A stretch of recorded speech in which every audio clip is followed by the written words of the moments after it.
Oops, I always have to remember to get rid of this. Welcome back to the Chensor Dynasty here on twitch.tv/jchensor. I am James Chen, your host. You are here at the portion of AskJCHENSOR where you can ask me anything, and so that you can actually see people talking about this.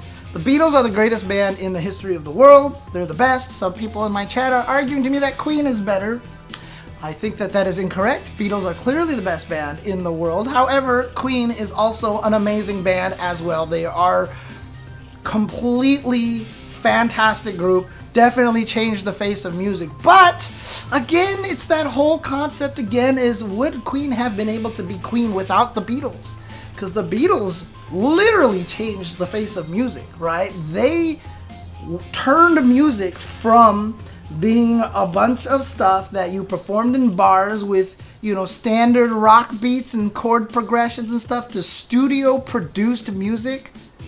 The revolution that the Sgt. Pepper's Lonely Hearts Club Band album created was so ridiculous. And one of the greatest things is once you start going to the mid-Beatles, starting from about Rubber Soul all the way to the late Beatles as well, if you listen to their music isn't dated.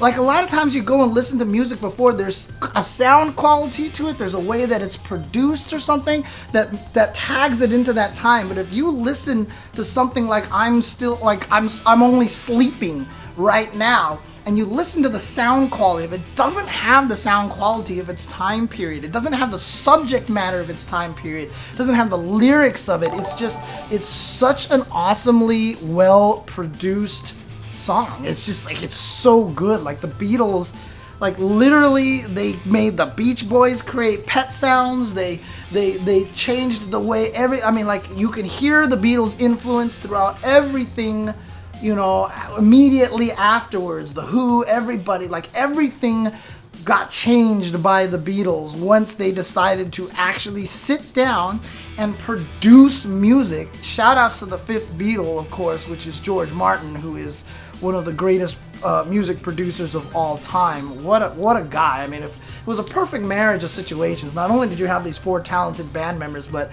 if they didn't meet George Martin, it just would not have been the same. Like George Martin really took them from being a rock band to being what they were, and it was just such a great kind of thing. And a lot of people, if you haven't actually studied this music history, if you actually haven't seen it, the Beatles were on tour during one point in time before they made Sgt. Pepper's Lonely Hearts Club Band. I think it was the Shea Stadium tour that they were at, that they were playing, and the audience was cheering so loud that they couldn't hear themselves sing. And they said it was one of the worst experiences because no one could sing with each other. They weren't on key and everything. But the worst part about it was nobody noticed because everybody was so goddamn loud in the audience. But they hated touring so badly, they basically said, you know what, we're done. We are not touring, even though we are the absolute most popular band in the world. We're done touring.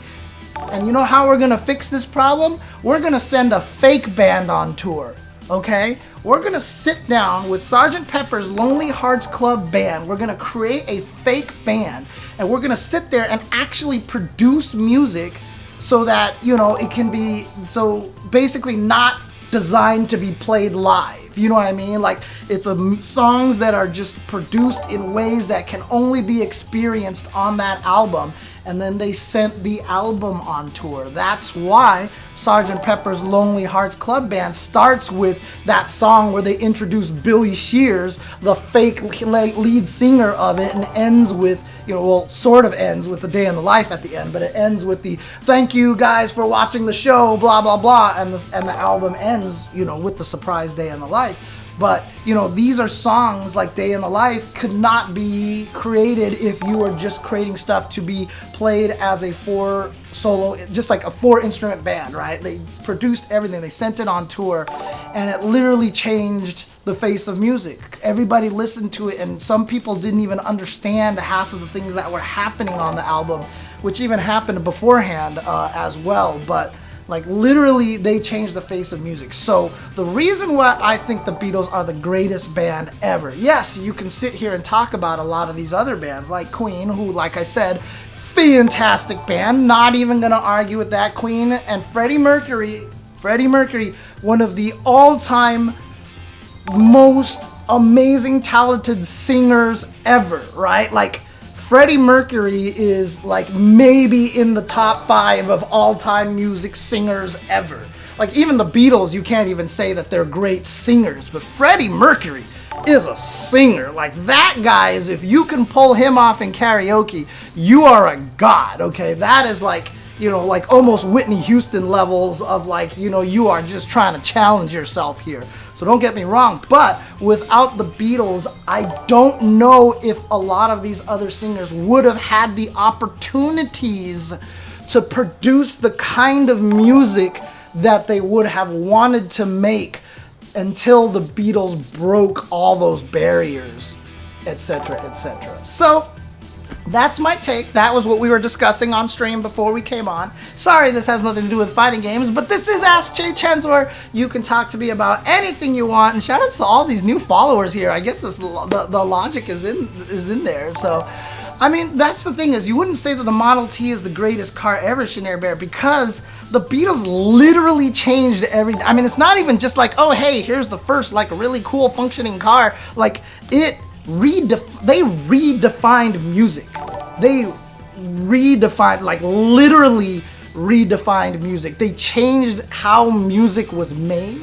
They changed how music was perceived, and they really opened the door to the point, like I said, where every other band was like, oh shit, this is ridiculous, let's all do this too, right? The Beach Boys, the Pet Sounds is considered one of the greatest albums of all time, right? A lot of people argue that Pet Sounds may be the greatest album of all time, maybe even better than Sgt. Pepper's, the White Album, Abbey Road, or whatever like that. You'll find people who argue that. But why was Pet Sounds created? Because Brian Wilson heard Sgt. Pepper's was like, fuck, we can do this? And he had to convince the rest of the Beach Boys to do this really crazy conceptual album instead of singing about, you know, the East Coast girls are hip, I really did. He got them to create Pet Sounds because they listened to Sgt. Pepper's and they got into this war with the Beatles. They're just trying to show up the Beatles. But that wouldn't have happened if the Beatles hadn't made Sgt. Pepper's. So there you go. Led Zeppelin is not a band that I am super familiar with, unfortunately. I wish I knew more about it. Yeah, I don't know. I'm getting a lot of follows here. I don't know if people are following me. There's a lot of weird numbers. I don't know if these are follow bots or what is going on right now, but it is crazy right now. There's a lot of follows here, and I definitely don't have this many. And look at the usernames as well. Yeah, I'm thinking it's bots. But the question is, what is the point of follow bots? What is the point of this?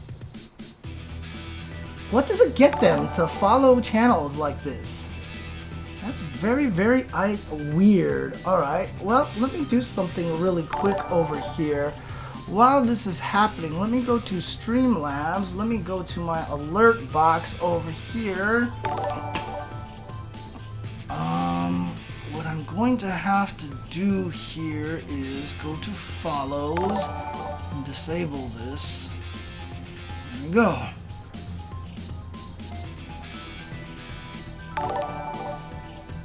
Yeah, Paul McCartney was also the first person to ever turn... Wow, why is this not fixing itself? I've saved the settings. It should... You know what? It's probably a backlog of follows. So what I'm going to do then here is just turn this off. Just turn it off for now. I'm just turning off for now. But Paul McCartney was the one that introduced that the bass could be played more than just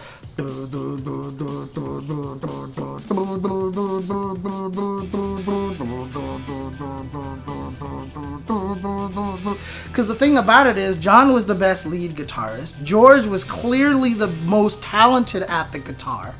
And Paul McCartney wanted to not be the bass. He wanted to play the other instruments, but he was kind of defaulted to bass, and he was good at bass, but he wanted to play really cool melodies as well. So he just started inventing melodies for the bass. Lucy in the Sky with Diamonds is one of the most famous ones, where he's actually playing in the chorus, doom doom doom doom doom doom doom. Like, he actually played a melody in the bass, and he changed the way that people perceived how you're supposed to play the bass guitar.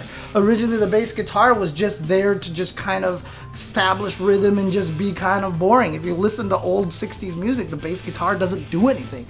Paul McCartney literally changed how people perceived the bass guitar as an instrument and how it should be played. That's kind of the way it works. So, Oliver, okay, thank you. You came from one of my YouTube videos. Thank you. Hey, welcome, Oliver, to the Chensor Dynasty. Glad you could make it over here. Glad you having fun over there. I don't know why this is going on over here, so...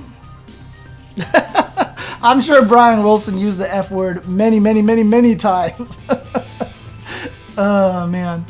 But in any case, if you guys want to ask me any questions that are not related to music, because I've just gone on this random ass rant about the Beatles and why they are the greatest band in the history of the world, feel free to ask me questions. You can put @jchensor in the chat if you really feel like it. You can also use the highlight my message option down there with the channel points as well.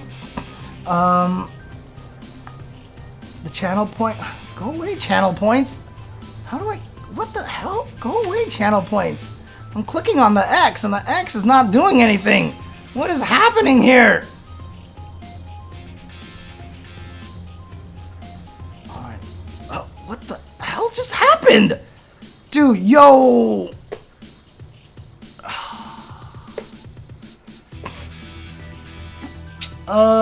But see, that's the thing, right? I mean... Paul McCartney changed the way that bass is going to be played. A lot of people obviously got to the point where they could play bass as a stronger bass player. Like I said, the Beatles aren't necessarily the best musicians out there. They're not the best singers out there. But what they did to music, they were definitely the most creative. They revolutionized the way music worked. What is going on here? Am I getting DDoS'd here? I think I'm actually getting DDoS'd here.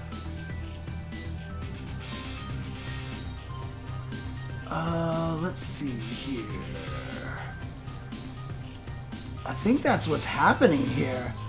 Am I still live? Can you guys hear me at all right now? Because everything is... Oh, okay. It's working again. I think it's... How is the stream looking for you guys in the chat right now? I'm still live and everything like that, right? Okay, because on my end, everything was like lagging and everything is going crazy over here. Okay. Everything is fine. Cool. Yeah, dang, stupid Beyonce. How dare she, dude? Definitely say I'm not going to put a ring on that anymore. Jesus, God. DDoSing my stream. No, I'm just kidding. No, I'm back. Okay, everything's normal again. Things are kind of going crazy.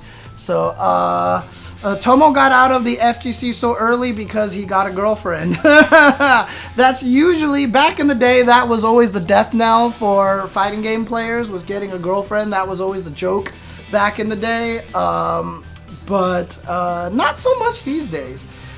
Because video games are a lot more accepted, because fighting games, you know, there's a little bit of prestige involved with it and stuff like that. And a lot of girls like playing games as well. In fact, a lot of girls I know, you know, are the ones that are playing the fighting games, and they're the ones pulling their boyfriends into the fighting game community, etc., etc. So obviously that was a trope back in the days, and that's why it's still like people make jokes about it, but it's definitely not like that anymore.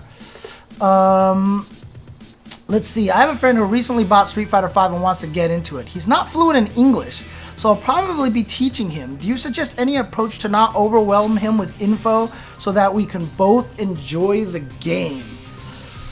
Whew, that is a tough one right there. What you want to do is really, you know, make sure you teach him a lot of the fundamental stuff. I guess you can try to use my first attack episodes as a little bit of guide, but make sure you teach him about movement before anything else. And then also be very helpful if you see anything that he's doing as a pattern. You know, you have to be very astute as yourself as to realizing the mistakes that he's making and things like that. And really, you know, try to make sure it's still fun for him. Like, have fun, goof around, laugh about things, you know, try not to beat him up too badly, etc., etc. It's really tough. It's really tough. Oh, it's dark where you are. That's interesting. Yeah, that's true, because it's 5 p.m. here and it's bright here in Los Angeles. So it'll get dark very shortly, as it usually does during these AskJCHENSOR sessions. But this AskJCHENSOR session has already kind of gone on for about like 15 minutes of me ranting about the Beatles. So,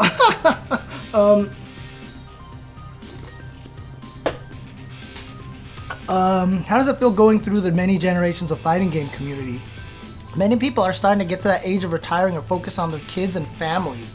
What do you think of the new eras of fighters? Honestly, to say, we've never been in a better era of fighting games. Like, honestly, yeah, etc., etc. I do say that a lot. I'm sorry. I'll definitely have to, you know what, maybe I'll make an etc. emote, so every time I say it, people can put it in there.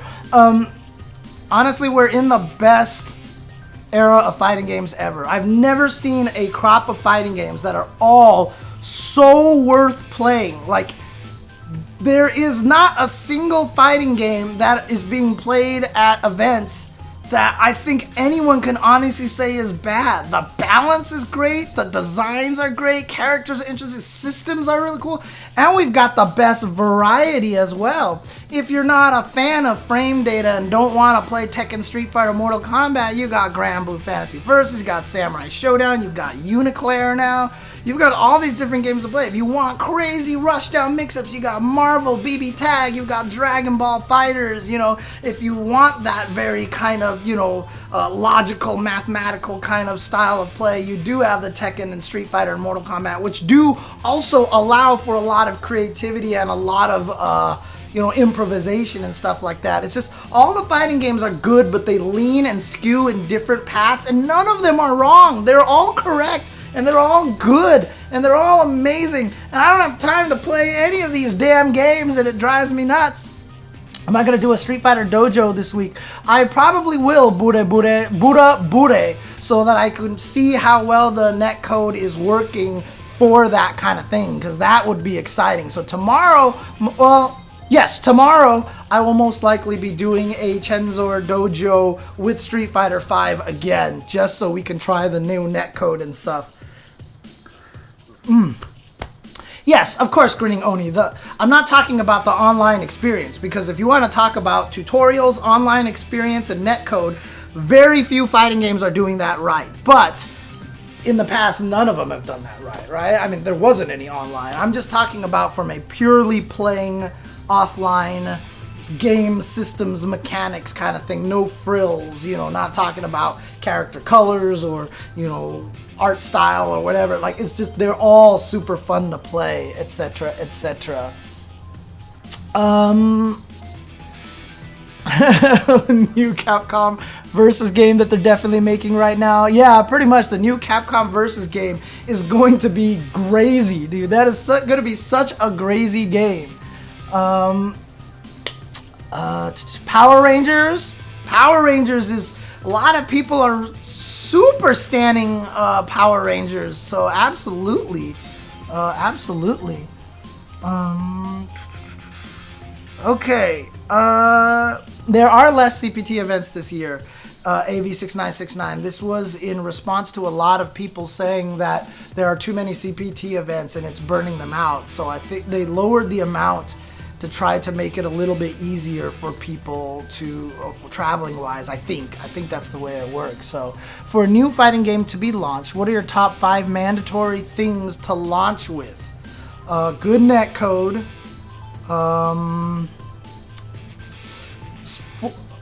very, very robust training mode, and Skullgirl still probably has the best training mode out of every fighting game ever made, but a lot of other ones are getting better at it. Let me think. What else do they absolutely have to have? I mean, a lot of people would argue frame data. I'm not 100% sold on that. Good tutorials of some kind. At least something that gives you an idea of how to play the game to some degree. A starting point. Like, that's probably one of the biggest weaknesses of Tekken.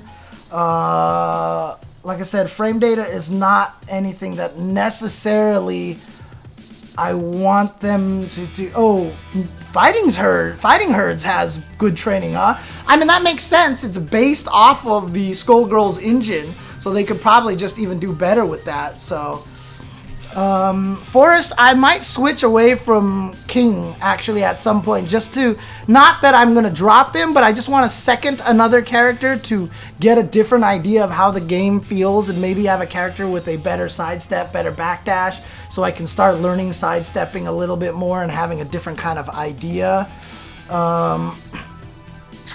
What else would I think that they absolutely need? Replays. Replays is another one that's absolutely necessary, although I personally don't use it, but having the ability to replay and watch all of your matches again is very key for a lot of people to learn fighting games as well. So, and then honestly, this is something that no fighting game has, but I do think that this is an absolute necessity, but a enjoyable, progressive, online ranked system that is more than just playing matches with people and gaining and losing points. I want to see an online ranking system that is, I mean, one-player content is great, but I want something built into ranked mode that really, really gives people like an experience, something enjoyable to play, something that gives them a good time, something that really makes it so that you want to play ranked, and even if you lose, you gain things, you learn things, stuff happens in the game. Like, if there was some way they could integrate the online ranked with some sort of extra game layered on top of that, that doesn't interfere with the people who just want to play ranked online, but can give people a way to enjoy ranked online at the same time, who are not all about that grind necessarily, that would be super, super key. Do we think we'll ever see AI that properly prepares people for the player matches? No, never, never, ever. Fighting games are way too complicated for that. KI was a really good game. I enjoyed it up to about Season 2. I felt Season 3 of KI went a little crazy. I felt like characters, I think, are a little bit, they have too many systems built into them that it got a little over bloated, but balance-wise it got better. I liked the changes in Season 3, like the combo breakers not knocking people down so you don't get anything off of combo breakers and stuff like that. I like a lot of the changes. I just felt like the game kind of went a little unrestricted at some point in time. Not even necessarily Seasons, Catalyst, but maybe Seasons could help. What is the best advice when starting to learn a new fighting game? Like I said in my first episode, movement. Learn movement. Fighting games are not about hitting buttons. Fighting games are not about hitting buttons. You unlocked Nathan's butt? That's awesome, Forrest. UI is pretty good too. UI is pretty good. So, what's the hardest fighting game execution-wise, in my opinion? Shoutouts to Nutacon for the gift sub to Forrest613. Suck my nuts, Nutacon and Forrest613. So now he gets more than just the butt. Let's see. Am I still being inundated with? I still am being inundated with followers here right now. This is wild, dude. This is crazy. Okay. The two most complicated fighting games execution-wise. People probably wouldn't believe my answers to this. But my answers to this, well, the first one people are going to be like, okay. It's the second one that I think is going to probably confuse people. First one is Marvel vs. Capcom 2. Like Marvel vs. Capcom 2 is one of the most executionally excessive like really, really hard execution games, because once you start getting good at Magneto ROM infinites and fly unflies and crazy storm tri-jumps and all that stuff like that, MVC2 goes crazy. And yes, Grinning Oni is correct. The second game, Super Smash Bros. Melee. Second most execution heavy fighting game out there is Melee. With all the shuffles and shine cancels and all of the other crazy things that you're trying to do in that game, to the point that, you know, people have to mod their controllers to make it easier to hit buttons and they just kill their hands. So I think those are the two most executionally heavy fighting games of all time. Okay, so that's going to be it now for the AskJCHENSOR section. Most executionally heavy fighting games. Now is going to come the first attack. This is what everybody's been waiting for. We're going to do first attack here. We're going to teach one of the most important fundamental concepts of fighting games ever, footsies. Footsies is one of the toughest things, and this is going to be a hard section for me to do because this is all going to be new. I'm going to be teaching this, and it's a complicated topic, and I'm going to try to simplify it as much as I can, but it's going to be kind of, it might be a little overwhelming even for beginners. So let's do that. I will be right back with first attack. Don't go anywhere, everybody. Footsies coming up next here on the Chensor Dynasty. If you are on YouTube, look for that episode on youtube.com/UltraChenTV. I'm leaning past the microphone, but definitely look for that and check that out, and we'll be right back.